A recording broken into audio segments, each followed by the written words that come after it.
Farg'ona shahridagi nodavlat notijorat tashkilotlari uyida noqonuniy migratsiyaning oldini olish va xavfsiz migratsiyada yoshlarning o'rni mavzusida davra suhbati tashkil etildi. Yuksak salohiyat jamoat birlashmasi tomonidan tashkil etilgan davra suhbatida mahalla fuqarolar yig'inlari vakillari, migratsiya sohasiga daxldor mutasaddilar ishtirok etishdi.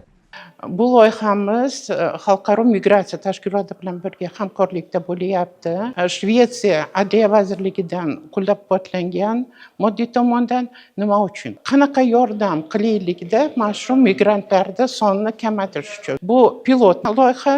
Hozir mana shu 3 ta mahallada biz tadqiqot, o'rganish, uchrashuvlar, mana hozir grant dasturini e'lon qilishdi. Har bitta mahallaga eng kam $10,000 miqdorida bir nechta loyihalar berilishi mumkin. Davra suhbatida qayd etilganidek, migratsiya jamiyatdagi tabiiy jarayon bo'lib, bu borada fuqarolarning migratsiya bilan bog'liq huquqiy omillarni bilishi talab etiladi. Chunki kelgusida odam savdosi qurboniga aylanish, firibgarlik va turli xavflarning oqibatlari har bir fuqaro uchun og'ir kechadi. Bu borada ularga har tomonlama ko'mak ko'rsatish muhim vazifadir. Jamiyatga tatbiq etilayotgan grant loyihasi ayni shu jihatni o'zida aks ettiradi.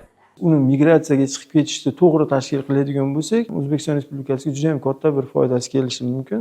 Bugungi o'quv seminarining asosiy maqsadi ham shu, joylarda shu noqulay mehnat sharoitida ishlayotganlarni qo'llab-quvvatlash maqsad qilib olingan. Mavjud 1015 ta mahallalarda juda ham katta bir tushuntirish, targ'ibot ishlari amalga oshirilyapti. Shu kuni ishtirokchilar tomonidan qonuniy migratsiyaning asoslari, nomuntazam migratsiyaning oldini olishga qaratilgan mahalliy harakat rejasi, mahallada xorijdan qaytganlar uchun shart-sharoitlar yaratish mavzularida so'z bordi. Davra suhbati yakunida loyiha doirasida hamkorlik qilayotgan tashkilotlarga va mahallalarga maqsadlarni sifatli amalga oshirish uchun mo'ljallangan texnik jihozlar tantanali topshirildi.